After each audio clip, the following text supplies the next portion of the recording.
Welcome to the South Edmonton Church of Christ Wednesday Bible Study. In this week's video, we're going to be actually starting a new study. It's going to be in the book of Ruth. Now, it's a short book, and I would definitely recommend to you, this video is also going to be a little bit shorter, so I would definitely recommend at this point, you might want to just kind of pause this video, maybe read through the whole book of Ruth, with your family right now, and that could be a great way to start this evening. But there's a few other things that you could do that would help you, help us all to kind of get on the same page and look at this wonderful book, because I am convinced there's a lot that we can learn in this passage. But sometimes we kind of can miss some of these nice details. So I'm going to try to point out some of those and help us all learn more about this short but wonderful book. Another thing that I would encourage you to do is check out this video that's available on YouTube for free that you can watch, and it's from the Bible Project, and it goes an overview of the book of Ruth.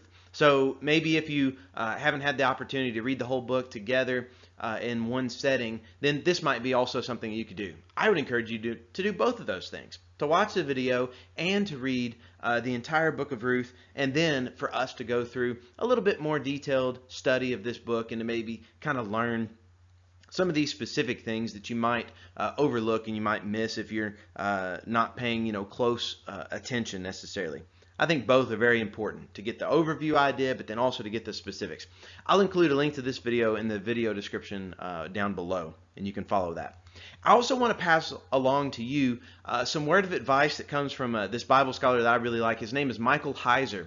And now I want to state this, it purposely, this statement that he makes, it purposely is supposed to get our attention. Now, he believes the Bible is the Word of God, just like I do, okay? But he said this statement, and he says whenever we read these stories that are found in the Bible, what we need to do is we need to get into the habit of reading them like we would fiction. Read them like we read a novel. Because whenever we read a novel, we read it like the writer had an agenda, or like the writer had a plan. Well, he did. And that's also what we find oftentimes in the Bible. Now, that doesn't make it any less true, and that doesn't make it any less from God. But what it means is that there are things within the Bible that are placed there to get us to dig a little bit deeper, to think about these things a little bit more. I'll point out some of these in this video as we look deeper into what the book of Ruth is about. I think that this book can communicate a lot of things to us, because once again we're starting to see a few difficult things coming up, and we might be having some difficult times ahead. And the book of Ruth, we oftentimes think about it as this wonderful book of faith and all these great examples that we see.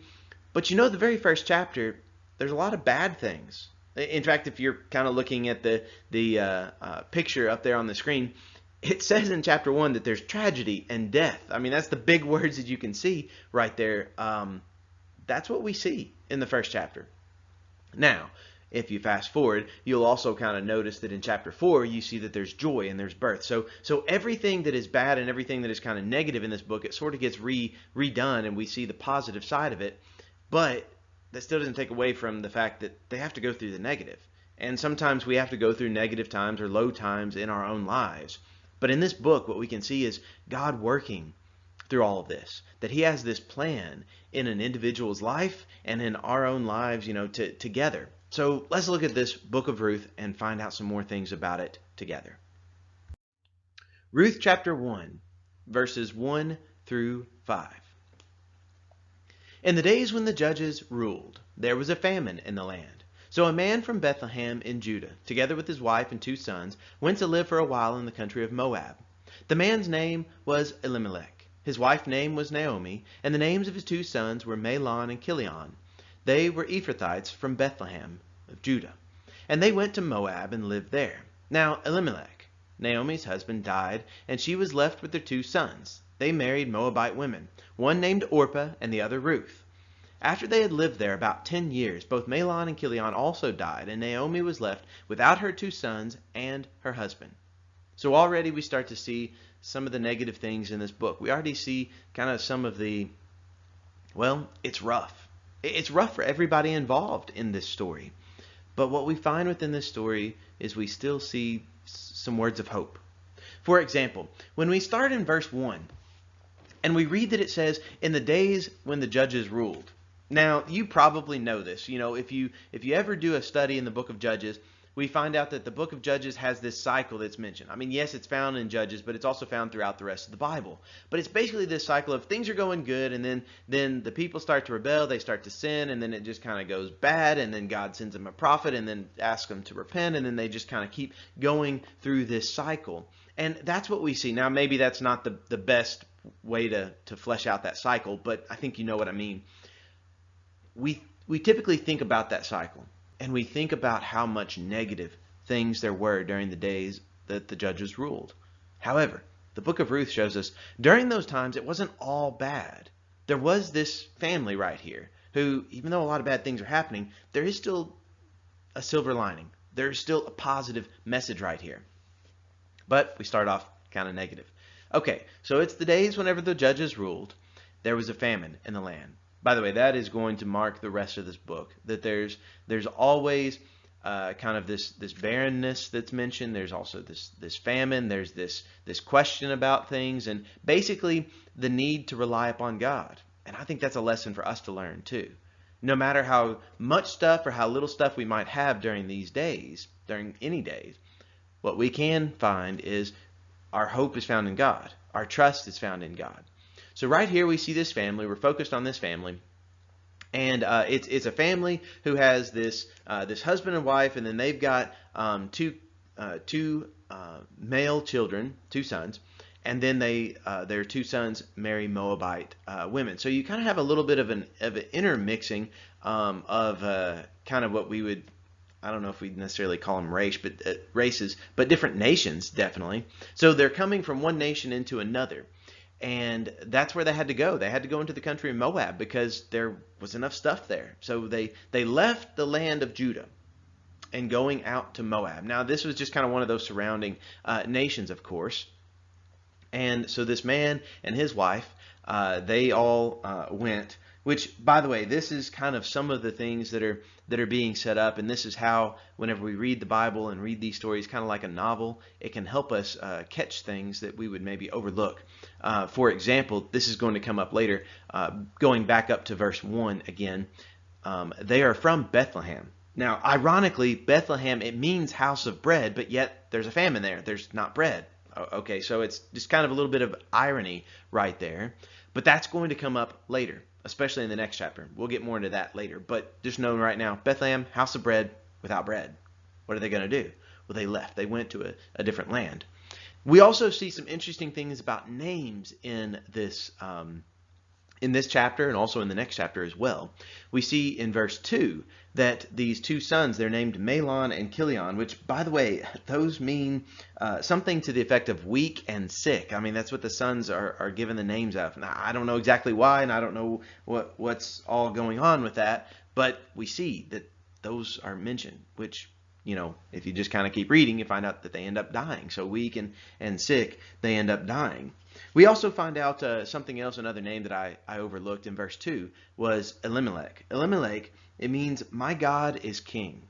And I think that tells you something about this family, that his name, he kind of lives up to his name, that his God is king and his family is going to be faithful as well. Okay, so now we kind of see a few things about the names that are mentioned right there, which, by the way, I do believe that there's something about names, and I believe there's something about what these names mean. And it can be interesting for us to hear these things. Some more things, whenever all of these negative things happen, when all this death and all this tragedy is starting to hit, we see in verse 3 that Elimelech, he dies first. And then we also find out that these sons that they had, they marry Moabite women. The Moabite women's name in verse 4 are named Orpah and Ruth. Orpah and Ruth. From what I can gather, Orpah means stubborn and Ruth means friend. Kind of interesting because in some ways they might perhaps sort of live up to those names a little bit. Most certainly Ruth lives up to her name, without a doubt. We also find out just something that I want to point out. At the end of verse 4, we find out that they lived there about 10 years. So, I mean, this takes a long time for all of these events in this book to take place. And that's important because sometimes our suffering, sometimes our tragedy, sometimes our hardships, it takes place over time. And sometimes year after year, whenever things are just bad and just maybe they even get worse, it can be rough. It can be very rough. This was most certainly a trying time for Orpah, for Ruth, and also for Naomi. We find out in verse 5 that Mahlon and Chilion, the ones who named her weak and sick, they die. So now Naomi is left without her two sons, without her husband, and now she's got these Moabite daughter-in-laws that are Orpah and Ruth. Okay, that's where they're at right here. And we only have gotten into 5 verses. This book does not start off good, but we can definitely see God working within this book. I don't know that we see him working necessarily just yet, but we will see him as the pages unfold. So let's continue on. Now let's look at verses 6 through 13. When Naomi heard in Moab that the Lord had come to the aid of his people by providing food for them, she and her daughters-in-law prepared to return home from there. With her 2 daughters-in-law, she left the place where she had been living and set out on the road that would take them back to the land of Judah. Then Naomi said to her 2 daughters-in-law, "Go back, each of you, to your mother's home. May the Lord show you kindness, as you have shown kindness to your dead husbands and to me. May the Lord grant that each of you find rest in the home of another husband." Then she kissed them goodbye, and they wept aloud, and said to her, "We will go back with you to your people." But Naomi said, "Return home, my daughters. Why would you come with me? Am I going to have any more sons who could become your husbands? Return home, my daughters. I am too old to have another husband. Even if I thought there were still hope for me, even if I had a husband tonight and then gave birth to sons, would you wait until they grew up? Would you remain unmarried for them? No, no, my daughters. It is more bitter for me than for you, because the Lord's hand has turned against me." We can relate with this. I think most of us, if we've gone through something difficult, some type of tragedy, we can definitely relate to what's going on in Naomi's life right here. Okay, so we see going up to verse 6 that this is where the Lord is mentioned, and the Lord's hand is actually coming into play right now. We see that Naomi, she heard about how the Lord had come to the aid of the people by providing food for them. So now, guess what? The house of bread has bread again. And so they're going to be going there. They're going to be able to try to make this journey and try, hopefully at least, to make things better in their life. They've had a lot of bad things going on for the past decade. And now they're hoping that things will be more positive for them in the future. Now, one thing that we will notice, and I do want to point this out, you have 3 widows that are traveling right here, that are going to be making this trek, and hopefully things are going to get better. Oftentimes in the pages of the Bible, both the Old Testament and the New Testament, widows are mentioned as some of these people who, it's just kind of how it was part of their society, that it was hard for them to make it. It was hard for them to be able to get an income. It was hard for them to be able to get food, to get just life, just to live. And now you have 3 of these widows, and they're trying to make it better, to make life better for them. Naomi looks to her daughters-in-law and she says, y'all need to go back home. Y'all need to go home wherever you can actually be provided for, because Naomi doesn't know what's going to be happening in the future for her. It's a sad time, but Naomi also assures them in verse 13, she says that it is more bitter for me than for you, because the Lord's hand has turned against me. That's how she feels. She feels the Lord's hand has turned against her. All these bad things have happened in her life. Could we ever relate to any of that? Whenever bad things happen, sometimes we feel like the Lord has turned against us, that the Lord's hand is against us. But things will get better for Naomi, and things can get better for us. And even if the situation that we might find ourselves in don't always get exactly what we would call better, we still know that God is there in those times. And God will bring us through those difficult moments. This is one of the lessons that the book of Ruth teaches us. Now, this story continues on, though, because they haven't finished this conversation about, okay, so what are they going to do? Are they going to go, or are they not going to go? Verses 14 through 22 now. And with this, we actually, these are the last few verses of this chapter. So verses 14 through 22. At this they wept aloud again. Then Orpah kissed her mother-in-law goodbye, but Ruth clung to her. Look, said Naomi, your sister-in-law is going back to her people and her gods. Go back with her. But Ruth replied, don't urge me to leave you or to turn back from you. Where you go, I will go, and where you stay, I will stay. Your people will be my people, and your God, my God.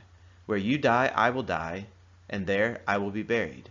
May the Lord deal with me, be it ever so severely, if even death separates you and me.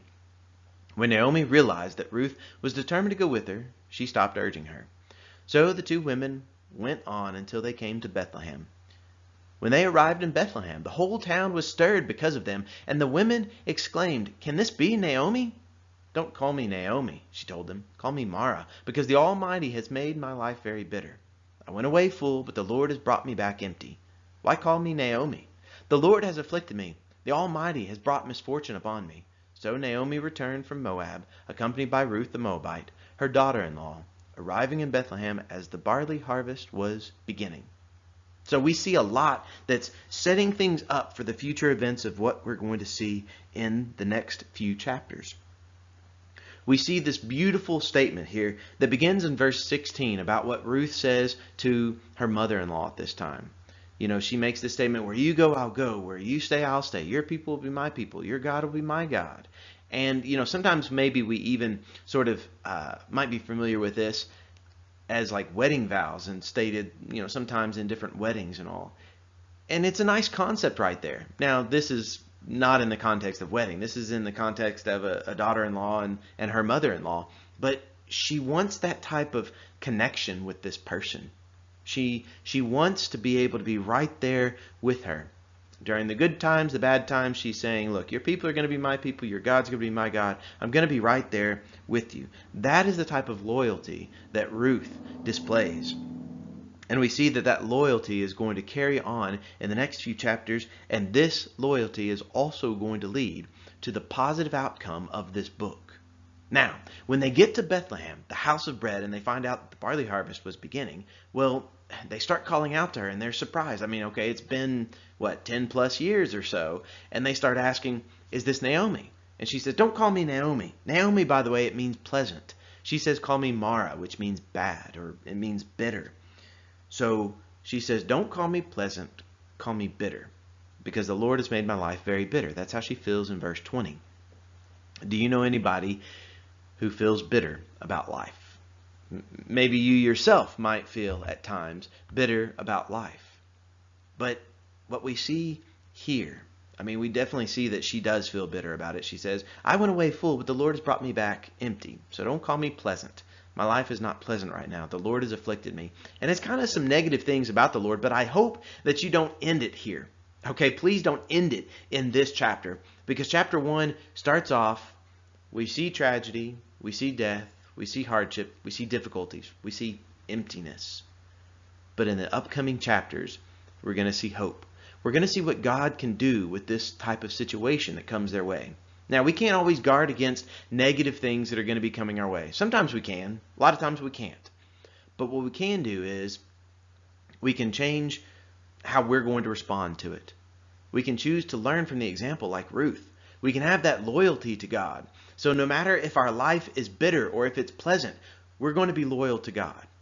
We're going to be loyal to His people. That's the type of loyalty that we see in Ruth, and we will continue to see through her example. Now, Naomi, I'm not saying that she's a bad character. She's just a human, and she's had a bitter life. I don't know if I would respond all that different if I had a similar type life as what she's had, for the past 10 years. My life's not been like that the past 10 years. It's been pretty good. But lessons like this show us how people can be and how they can rely upon God. Now, we will notice as the book unfolds, Naomi's view of things gets better. Ruth's view of things gets better. And we see the Lord works mighty in their life. That's the God that we serve. These are some of the lessons that we will look in the upcoming chapters. Once again, at this point, I would encourage you, if you haven't done so already, maybe pause the video, or actually, I guess at this point, just wait till the video finishes, and then go check out the Bible Project video that's on the book of Ruth, because I would definitely encourage you to look at that overview to see the positive things about this book. I know it started off negative, okay? We're not going to end just with negative.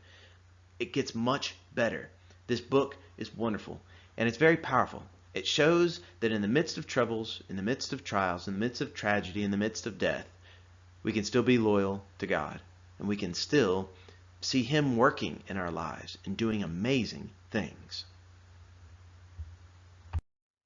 I want to leave you with one final verse that I think kind of summarizes how we see the working out of this passage throughout the pages of the book of Ruth. In Romans 8:28, Paul says, "And we know that in all things God works for the good of those who love Him, who have been called according to His purpose." Now, we sometimes read that and we're familiar with that, but the book of Ruth shows us how that can possibly work out in someone's life, in a few someone's lives.